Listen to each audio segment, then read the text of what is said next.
अस्सलाम वालेकुम students, this is lecture number 5, sustainable development. कल आपने इन्वायरमेंटल एथिक्स के ऊपर लेक्चर लिया था, आज ट्यूसडे को सस्टेनेबल डेवलपमेंट के ऊपर। तो it is related to environmental ethics, it is part of environmental ethics. मैंने सिर्फ इसको इसलिए लगा दिया ताकि इस लेक्चर में एक अलग सा कवर हो जाए, इन्वायरमेंट अलग कवर हो जाए, सस्टेनेबल डेवलपमेंट अलग से कवर हो जाए।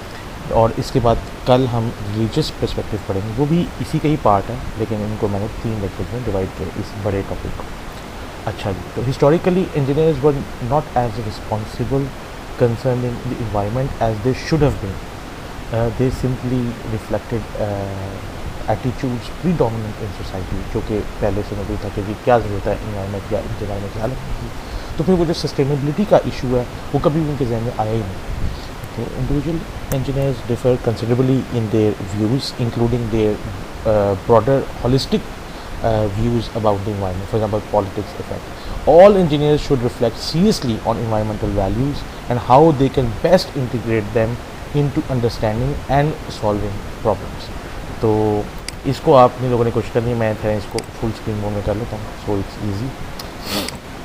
अच्छा जी, code of ethics and sustainable development. तो आस्की कोड, आस्की बड़ा मशहूर 1997 का, आप लोगों ने पहले भी देखा हुआ। Engineers shall hold paramount the sell safety, health and welfare of the public and shall strive to comply with the principles of sustainable development in the performance of their professional duties. ये जो आखिरी sentence है ये पहले included नहीं था, लेकिन ASCII और उन्होंने स्पेशली इसको इंक्लूड किया कि सस्टेनेबल डेवलपमेंट के लिहाज से जहाँ हम सेफ्टी, हेल्थ एंड वेलफेयर का ख्याल रखेंगे पब्लिक का, वहाँ पर वो कंप्लाई करेंगे with the principles of sustainable development in the performance of their professional duties. Also have requirement to notify proper authorities when the principles of sustainable development are violated by employers, clients and other firms.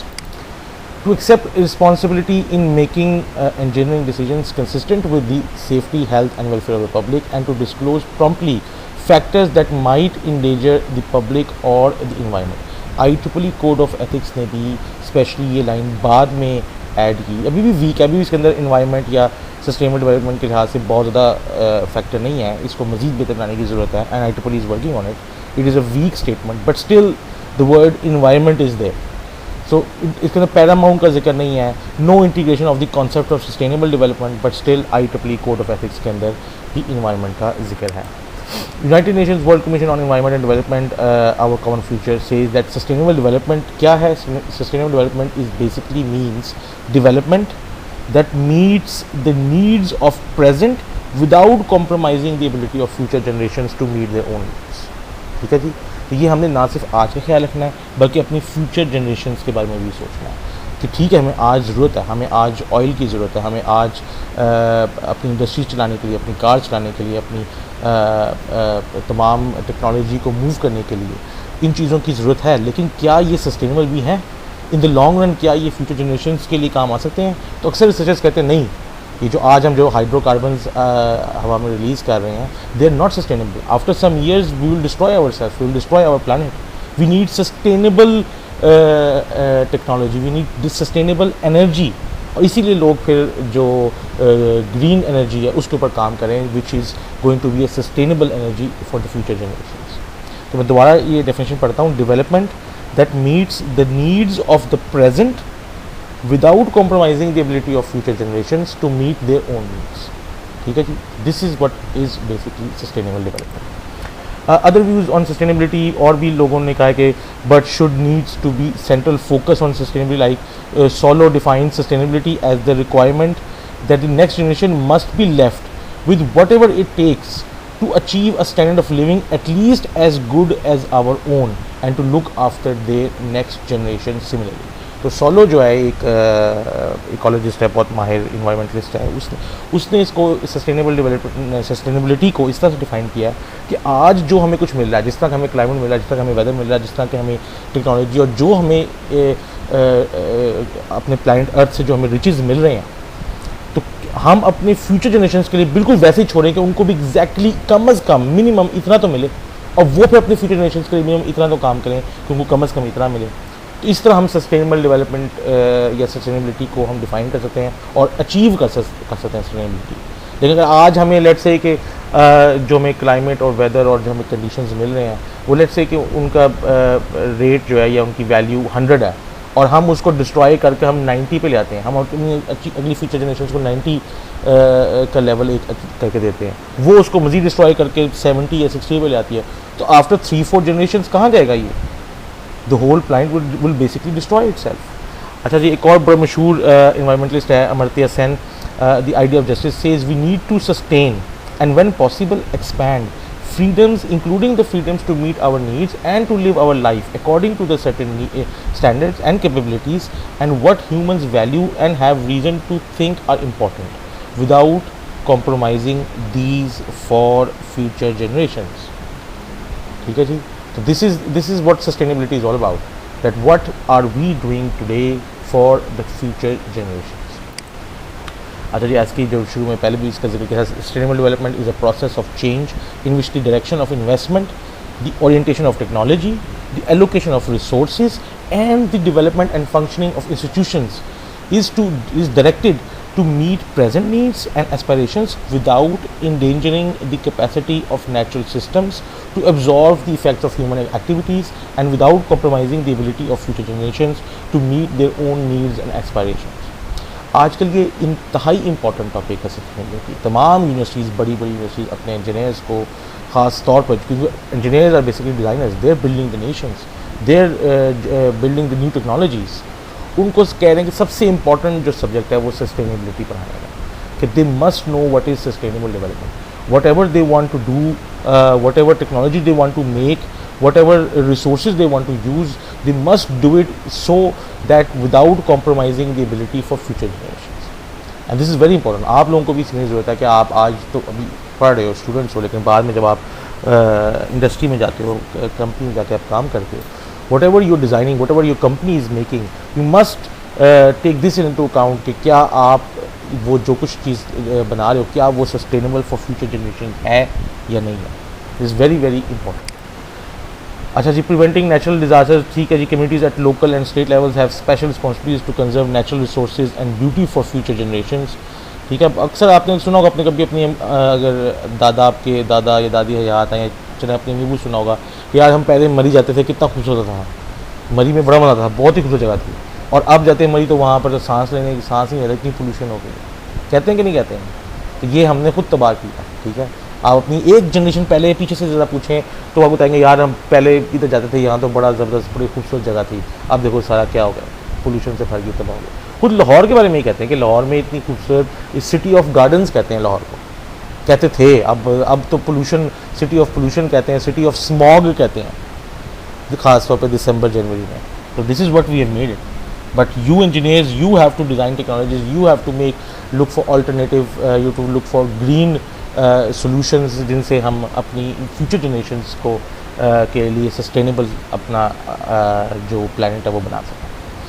They also have responsibility to prevent hurricanes, floods, fires and earthquakes from becoming disasters. अच्छा, होता क्या है कि जब climate hot होता है और जो temperature increase करता है, ये पहले environment वाली slide में आपने पढ़ा होगा, तो these floods, hurricanes and earthquakes, they become more redundant and they become more redundant नहीं कहना चाहिए, it become more fluent, यानी कि ज़्यादा होना शुरू होती हैं, जो क्योंकि जो टेम्परेचर राइज़ की वजह से जो समुंदर के अंदर टेम्परेचर डिफरेंस आता है, उसकी वजह से हुरिकेन्स और टाइफून्स की जो अकरेंस है वो ज़्यादा होनी शुरू हो गई है पिछले कुछ सालों से. Restrictions on human habitat, homes should not be built in floodplains, homes in prairie country should have tornado shelters, hillsides should be stabilized to avoid landslides, structures should be able to withstand earthquakes, roof coverings should be non-flammable. ये है कि हम लोग जो अपना habitat बना रहे हैं, it should be safe with all these hurricanes, floods, fires and earthquakes. लेकिन साथ साथ हमें ये भी ख्याल रखना है कि क्या हम कितने फॉरेस्ट तबाह करके अपने घर बना रहे हैं, कितने कंट्री साइड्स को हम ख़त्म करके वहाँ पे सिटी लाइफ क्रिएट करें जिनसे पे पोल्यूशन ज़्यादा से ज़्यादा बढ़ रही है. Strengthening the lifelines for essential utilities such as water and electricity. Put in defensive structures such as dams, dikes, breakwaters, avalanches, barriers, etc. Assure safe exits in the form of roads and passages designed as escape routes, emergency shelters, adequate clinical facilities and agreements with neighboring communities of sharing resources in emergencies. अच्छा, ये basically ये है कि अब हम sustainability की तरफ जहाँ जा रहे हैं, जहाँ हमें अपने इन्वायरमेंट का ख्याल रखना है, वहाँ हम अपने सराउंडिंग्स को, अपने इलाके को किस तरह से प्रिजर्व कर सकते हैं फ्रॉम नेचुरल डिज़ास्टर्स, क्योंकि नेचुरल डिज़ास्टर्स जो आएंगे वो तबाह करके रख देंगे हमारे साइड सिस्टम को। लेकिन अगर हम अपने घरों को, अपने स्ट्रक्चर्स को इतना स्टेबलाइज करके बना लें, इतना अच्छा बना लें कि वो तमाम नेचुरल डिज़ास्टर से जो तबाही आ रही है वो ना, उसको हम रोक लें, उसको हम विथस्टैंड कर लें, तो हम सस्टेनेबिलिटी के लिए, अपने एग्री फ्यूचर जनरेशन के लिए कामयाब होते हैं। ठीक है जी। अच्छा जी, मार्केट मैकेनिज्म, इंटरनेशनलाइजिंग कॉस्ट, ये मार्केट के लिहाज से एक एनालिसिस है। Let's skip this one. Social activities like Rachel Carson, prof Sherwood, they have their own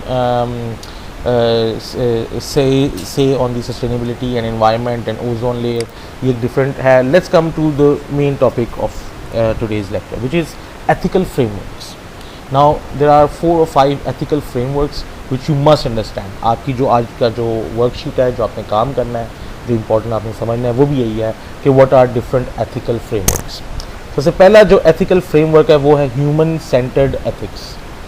Focus is exclusively on the benefits of the natural environment to humans and the threats to human beings presented by the destruction of nature. तो जो directly humans को नुकसान पहुँचाए, हम इंसानों को नुकसान पहुँचाए from the destruction of nature, ठीक है, वो जो है वो human centered ethics है। स्मॉग जो है वो directly humans को नुकसान पहुँचा रही है, नेचर के अंदर स्मॉग आ गया है, ठीक है, वो डायरेक्ट ह्यूमंस को अंदर नुकसान पहुँचा रही है, उनको सांस लेने में मदद, उनको नुकसान सांस लेने में मसला होता है। Assumes that among creatures on earth only human beings have inherent moral worth and hence deserve to be taken into account in making moral decisions concerning the environment. ठीक है, तो this is called human centered ethics. Utilitarianism says maximum good consequences for human beings, concerns many products made from natural resources, aesthetic interest as in the beauty of plants, waterfalls, mountain ranges, recreational interests as in hiking, backpacking, scientific interest in study of ecology, survival interests, all of these are human-centric ethics. Rights ethics argues like the basic life of the liberty of entail right to a livable environment. Each person has his right to a livable environment. Being human, and because a livable environment is essential for one to fulfill his human capacity. And given the danger to our environment today, and hence the danger to the very possibility of human existence, access to a livable environment must be conceived as a right which imposes upon everyone a correlative moral obligation to respect. हर बंदे का equal right है, जिस तरह से हर बंदे का equal कहते हैं ना कि everybody has the right, freedom of speech का राइट है, तो इस तरह उसका लिव अच्छी लाइफ जीने का भी राइट है। और ये जो बेसिक राइट है, ये राइट्स एथिक्स जो है, ये ह्यूमन सेंट्रिक एथिक्स। अच्छा, एक और चीज़ इसके साथ ये बहुत ही virtue ethics which basically emphasizes prudence, humility. अब वर्चू का आपको पहले पता है, वर्चू का हमने पहले भी जिक्र किया हुआ है, ठीक है, तो appreciation of beauty, gratitude towards natural world, not everything of importance within human centric fits nearly into cost benefit analysis with limited time horizons. Much must be accounted for by constraints or limits that cannot be assigned dollar signs. ठीक है जी, तो ये basically जो first है that is basically ethical framework which is human centred ethics. ये बता रहा है कि इन्वायरमेंट और सस्टेनेबल डेवलपमेंट के लिहाज से ह्यूमन सेंट्रेड एथिक्स क्या है, और वो जो चीज़ें जो ह्यूमन की लाइफ के लिए, अच्छी ज़िंदगी गुजारने के लिए, इंसानों के लिए जो ताकि उनको एक लिवेबल ज़िंदगी वो मिले, जिस तरह से ब्लैकस्टोन ने बड़ा अच्छा डिफाइन किया, each person has his right to a livable environment. ठीक है जी, तो ये जो राइट है, इसके लिए जो काम हो रहा है वो ह्यूमन सेंट्रेड एथिक्स है। ठीक है जी। सेकंड आता है सेंटिएंट सेंट्रेड एथिक्स। अच्छा, सेंटिएंट का लफ्ज़ आप इससे पता नहीं, अक्सर लोग अपने जानते नहीं जानते। सेंटिएंट जो है वो से मुराद वो बेचारे कमज़ोर एनिमल्स या वो हैं which feel pain, which are live animals, recognizes all sentient animals as having inherent worth. Sentient animals, those that feel pain and pleasure and have desires. Some utilitarians extend their theory that right actions maximizes goodness for all affected to sentient animals as well as humans. तो कहते हैं यार, जहाँ ये वो वाली theory है कि आपने जो एनिमल्स हैं, जो जानवर हैं, उनका भी ख्याल रखना है, they also feel the pain. तो जो उनके अराउंड जो एथिक्स सेंटर करेंगे उनको हम बोलते हैं सेंटिएंट सेंटर्ड एथिक्स। ठीक है जी। तीसरी चीज़ है वो है biocentric ethics. Life centered ethics regards all living organisms as having inherent worth, जिसके अंदर बायो के अंदर अब तमाम लिविंग ऑर्गेनिज्म, जिसके अंदर प्लांट्स भी आ जाते हैं, ह्यूमंस भी आ जाते हैं, एनिमल्स भी आ जाते हैं. Our capacity to experience a kinship with our life, with other life, to experience other life in struggle to survive and grow. He often spoke of reverence for life as the fundamental excellence of character. So basically biocentric ethics is which involves all living organisms. ठीक है जी. पोल Taylor 4 duties पोल Taylor ने कुछ define की हैं, इनको आप पढ़ सकते हैं. And lastly is basically ecocentric ethics. Locates inherent value in ecological systems rather than individual organisms. A thing is right when it tends to preserve the integrity, stability and beauty of the biotic community. It is wrong when it tends otherwise. ठीक है जी. अगर वो उसने simple से definition दे दी है कि अगर वो चीज़ सही है जो which tends to preserve the integrity, stability and beauty of the biotic से मुराद बायोसेंट्रिक यानी कि तमाम लिविंग ऑर्गेनिजम्स कम्युनिटी के लिए अगर करे तो वो सही है. और अगर उनकी इंटेग्रिटी, स्टेबिलिटी और ब्यूटी को ना वो प्रिजर्व कर रही हो तो इट इज़ रॉन्ग. सिंपल लफ्ज़ों में ये डिफाइन कर दिया. दूसरा एक और बैरिएट कैलिकॉट ने ecocentric ethic does not replace or cancel previous socially generated human oriented duties, that is locating inherent worth in wider ecological systems, does not cancel out or make less important what we owe to human beings. ठीक है जी. अच्छा, ये आप लोगों ने basically ये worksheet करनी है. Worksheet number 5. तो आप ये देख सकते हैं कि वर्कशीट नंबर 5 में आप लोगों ने ये जो मैंने भी आपको बताया कि ह्यूमन सेंटर्ड एथिक्स क्या होता है. कुछ चीज़ें यहाँ पे लिखी हुई हैं लेकिन बहुत क्लियर नहीं लिखी हुई. I want you to write in your own words कि आपको क्या समझ में आता है. तो इसको जाके गूगल पे सर्च करें 2-3 और इसके बारे में बेशुमार लिखा हुआ है. बेशुमार रिसर्च पेपर्स भी हैं, बुक्स हैं, पूरी बुक्स हैं इनके. तो एक अपने लफ्ज़ों में जितनी जगह दी हुई है बहुत ज़्यादा लंबा कोई आपने कोई पूरा पेज नहीं ले देना. सिर्फ what you understand about human centered ethics, then what you understand about sentient centered ethics, then what you understand about biocentric ethics, and then what you understand about ecocentric ethics. ये 4 centered ethics हैं. एक human, एक sentient, एक bio और एक eco. आपने अपने जो आपको समझ में आती है, ठीक है. जिस तरह से अभी मैं बता था कि वहाँ पे जो बड़े बड़े इकोलॉजीज इन्वायरमेंट्स में खुद डिफाइन किया कि जी हमारे ख्याल में ये बायोसेंट्रिक एथिक्स ये है, या हमारे ख्याल में इकोसेंट्रिक एथिक्स ये है. आप पढ़ें, उसको देखें. आप 2 लाइनों में लिख दें, 1 लाइन में लिख दें, 4 लाइनों में लिख दें कि जी मेरे ख्याल में बायोसेंट्रिक एथिक्स ये. ठीक है. So okay, see you in the next lecture on Wednesday. Okay, अल्लाह हाफ़िज़.